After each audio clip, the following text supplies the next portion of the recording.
Le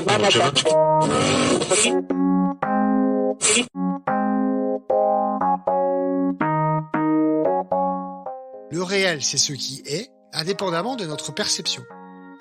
La réalité, c'est un point de vue subjectif. Accord Toltec, épisode 12, partie 1.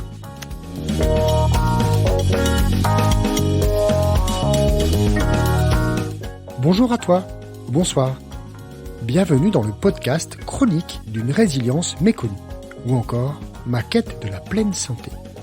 Dans ces épisodes, je partage mon parcours d'éveil spirituel et de guérison où la libération du mal-être et des maladies chroniques s'entremêlent avec des récits d'enseignement et de voyage, formant un mélange parfois confortable, parfois un peu déconcertant. Pour moi, voyager et guérir ne font qu'un. J'ai consacré de nombreuses années à la recherche et à l'expérimentation pour transformer ma vie et retrouver enfin ma pleine santé et ma liberté. Je n'ai pas la solution, mais j'ai découvert des chemins possibles, des raccourcis, des outils qui pourraient bien t'aider dans ta propre transformation. Je t'invite à écouter ces épisodes et à te laisser inspirer. À tout de suite, prends soin de toi. Salut! Tous les points que j'ai abordés dans les épisodes précédents, et en particulier dans les 3 derniers, s'appliquent à chaque accord Toltec. Don Miguel Ruiz, ce chaman auteur mexicain, a écrit ses livres en ayant défini un ordre pour les 5 accords. De mon côté, après toutes ces années à les intégrer dans ma vie et à les partager chaque fois que j'en ai senti la nécessité, je propose un ordre qui fait sens selon ma compréhension. Le livre Les 4 accords Toltec, La voie de la liberté personnelle, est sorti en France en 1999. Il permet à tout un chacun de transformer l'image de lui-même ou elle-même et du monde pour ainsi vivre une vie plus épanouissante, car elle est plus authentique. Que les Toltecs aient vécu ou que ce soit une pure invention de l'auteur, cela m'est complètement égal. Si cela fait du bien et permet de vivre mieux, alors ça devient réalité. Si tu n'as pas lu le livre, c'est ok, il n'est jamais trop tard. Pour tous les accords, il y a une grande notion de responsabilité personnelle et surtout de décision intérieure de les embrasser ou pas. C'est comme pour absolument tout sur le chemin de transformation. Donc cet accord, ne pas faire de suppositions, est une manière d'être plus dans la réalité, ou plutôt dans le réel, ou un mélange des deux.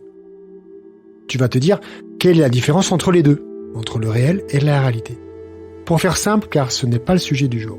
Le réel, c'est ce qui est, dans sa globalité et sa complexité micro-macro, indépendamment de notre perception. La réalité est celle que notre cerveau humain, doublé de notre personnalité et des autres parties qui nous influencent, crée devant nous, ou crée devant lui, ce cerveau humain, pour répondre à ses besoins. C'est un point de vue subjectif. C'est pour ça aussi qu'il y a un intérêt à trouver des chemins en soi, à soi, pour se connecter à sa vérité, à sa réalité personnelle qui est forcément connectée au réel. Ce qui freine à cette évolution ou à cette compréhension, c'est le mental. Il va toujours faire en sorte de se regarder le nombril et de s'assurer de rester dans ses illusions. C'est ce sentiment d'importance personnelle que l'on se donne en tant que maître incontesté de notre univers. Bien que cela soit complètement faux. Même à l'intérieur de nous, c'est pas nous qui commandons. C'est pas le mental qui commande, plutôt. Cela me fait penser au film bien connu de La Belle Verte de Colin Serrault des années 90 où le conducteur de la voiture est en rage à cause de son rétroviseur abîmé. Et la réponse qui lui est donnée est tellement juste que cela le déconcerte.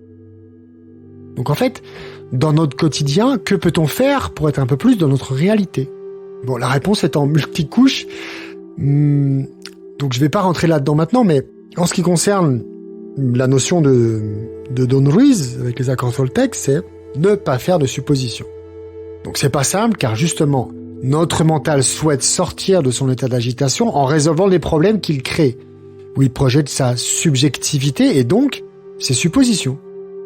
Cette habitude est présente car l'être humain et le fonctionnement de l'univers ont été créés ainsi. Pour ne pas faire de suppositions, il y a un mouvement qui est fondamental pour que cela fonctionne et s'intègre dans notre quotidien. Permettre aux autres de bien te comprendre et être bien sûr d'être compris. Donc ne suppose pas que l'autre sait ce que tu penses ou ressens ou souhaites, assure-toi-en. Sois clair aussi dans ta communication. Et si besoin, demande confirmation de la bonne compréhension. Non seulement tu permets d'être mieux compris, mais aussi c'est un gain de temps et d'énergie phénoménal pour tout le monde. Ne projette pas l'idée que tu te fais de ce qui t'est dit comme le désir qui répond à l'idée que tu te fais de ce qui t'est dit. Je répète. Ne projette pas l'idée que tu te fais de ce qui t'est dit comme le désir qui répond à l'idée que tu te fais de ce qui t'est dit. J'ai pondu cette phrase qui m'est traversé la tête il y a 2 soirs. Je devais être très inspiré. En clair, ça veut dire arrête de vouloir tout contrôler. Pour cela, il y a une clé bien utile dans ce cadre-là. L'écoute active. Écouter réellement ce qu'expose l'autre, le laisser terminer avant d'exprimer son point de vue, par exemple. Et prendre conscience que exprimer son point de vue n'est pas réagir ou nécessairement répondre à ce qui était dit. Il peut être simplement juste d'exprimer ce que tu penses ou ressens. Ça peut suffire largement. Et toi-même, tu sais, tu ressens quand il est nécessaire de préciser. Parce que l'autre fait une tête d'interrogation, ou parce qu'il n'a pas écouté, ou il y a plein de raisons. Tu dois pouvoir sentir. Tout ça est très lié avec l'accord suivant, que ta parole soit impeccable. En réalité, ils sont tous liés, ces accords. Et le lien, c'est ça qui est magique, c'est chacun de nous. C'est toi, c'est moi, c'est lui, c'est elle. En incarnant cette responsabilité de cheminer en conscience, nous faisons tous le lien avec cette conscience-là, avec ces notions-là. Revenir à soi, l'écoute active, accepter les différences, laisser des silences aussi, s'exprimer clairement depuis soi et s'assurer d'avoir bien été compris, reformuler son expression si nécessaire. Donc c'est vraiment le lien avec l'accord Toltec, que ta parole soit impeccable. Méditer sur cet accord et sur tous les autres peut vraiment permettre d'avancer dans sa compréhension, dans son intégration dans notre quotidien. Prendre des notes, s'observer à chaque fois que tu peux t'éloigner de cette notion, de ne pas faire de supposition, ou à chaque fois que tu t'observes, j'ai fait une supposition, mais tu peux noter pour tel sujet. Car à chaque fois que tu t'observes, tu peux prendre conscience de la séparation qu'il y a en toi. Et elle est clé. Non pas la séparation, mais la prise de conscience de cette séparation. Si tu souhaites être accompagné dans ce processus d'intégration, prends une session gratuite de 30 minutes et voyons si je peux t'aider, car ces accords font partie des piliers de mon accompagnement. Et voilà, c'est tout pour cet épisode. Évidemment, il y aurait bien plus à dire. En fait, ce qui est intéressant avec les accords Toltec, il me semble avec tous les autres outils de transformation de soi, transformation de vie, c'est de les expérimenter, de les vivre au quotidien, de les faire siens, de les intégrer.